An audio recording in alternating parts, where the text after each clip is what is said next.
Salut à tous et bienvenue sur ma chaîne YouTube Répétition Job. Aujourd'hui, on va faire la première vidéo de mathématiques première série qui est la présentation du programme annuel. On a dans le chapitre 1 équation, une équation et système linéaire. Là, on va voir comment résoudre les équations. Ici, d'abord une inconnue, puis les inéquations à une inconnue. Et les systèmes linéaires, on va voir la résolution des équations à deux inconnues. Vous avez déjà vu ça en troisième. Et également la résolution des équations, des systèmes d'équations à trois inconnues. Angle orienté et trigonométrie. Ici, on va voir la notion des angles, que vous avez déjà commencé à appréhender en seconde. On va voir trigonométrie, c'est-à-dire qu'est-ce que le cosinus, qu'est-ce que le sinus d'un angle, qu'est-ce que la tangente d'un angle, quelques formules qui vont nous permettre de réduire certaines expressions trigonométriques. On va voir le calcul barycentrique, c'est-à-dire le barycentre, la notion de barycentre des points pondérés dans un plan. C'est-à-dire le point d'équilibre, le barycentre d'un système de points, c'est le point d'équilibre de ces points-là. On va voir comment le déterminer. On va voir la théorie des graphes, qui est une nouvelle notion abordée dans le programme.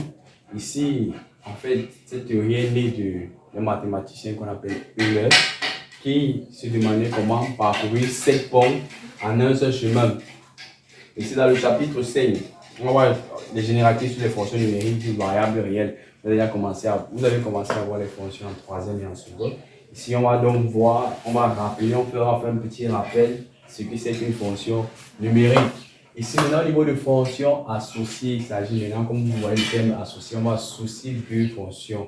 On va composer les fonctions et on va voir comment est-ce qu'on crée deux fonctions composées. Ensuite, on a limite et continuité d'une fonction numérique. Là, on va voir, on va définir une fonction, on va appeler la notion du domaine de définition d'une fonction. On va déterminer les limites, continuité. Vous allez voir, ce sont des notions très faciles. Dérivation, on va appeler une autre fonction qu'on appelle dérivée de la fonction, qui va nous permettre de déterminer, par exemple, la variation d'une fonction. Ce sont des choses assez simples, on va voir ça dans la suite. Comment représentative une fonction? On va voir comment représenter une fonction dans un repère autonomique. Cercle et droite du plan. Comme vous le voyez, il s'agit des cercles et des droites dans un plan. On va caractériser un cercle dans un plan. Vous savez qu'un cercle est caractérisé par son centre et son rayon. Vous avez vu ça en seconde. De même que une droite, maintenant, une droite, on va également la caractériser. Elle est caractérisée par son vecteur, par un vecteur directeur. En chapitre, on va voir l'orthogonalité dans l'espace. Ça veut dire qu'on va voir l'orthogonalité, la perpendicularité entre deux plans. Perpendiculaire, comme on dit, c'est lorsque les objets en question se touchent. Mais orthogonalité, nous allons voir qu'il est possible d'avoir une orthogonalité, bien sûr une perpendicularité, mais sans que ces deux choses ne se touchent. Par exemple, montrer que deux plans sont perpendiculaires, sans que ces deux plans sont orthogonaux, sans que ces plans ne se touchent. En chapitre 12, isométrie du plan et transformation du plan, en principe, c'est un chapitre qu'on peut mélanger parce que tout ça, ce sont des transformations. On va voir la translation, la rotation, les homothéties, et ainsi de suite. Chapitre 14, dénombrement.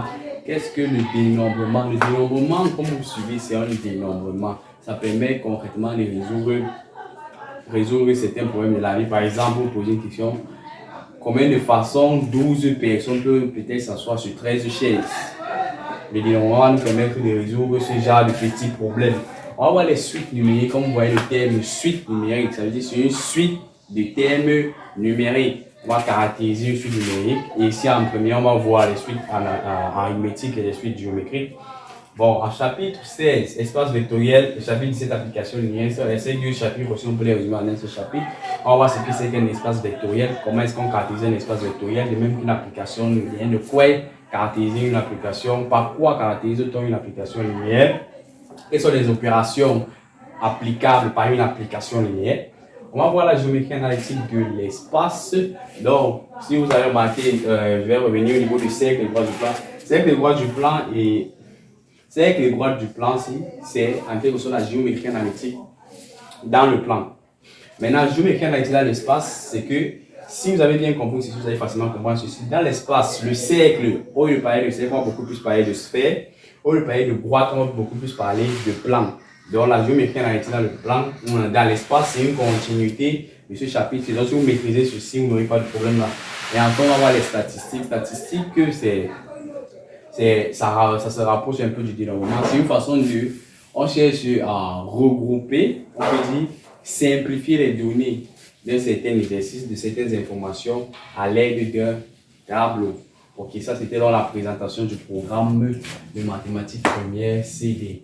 En réalité, il y a certains chapitres là que la D ne voit pas. Donc, quand on va faire les vidéos pour les leçons par leçon, on va préciser les chapitres que la D ne voit pas. Ok, merci. Abonnez-vous à la chaîne Répétition Job.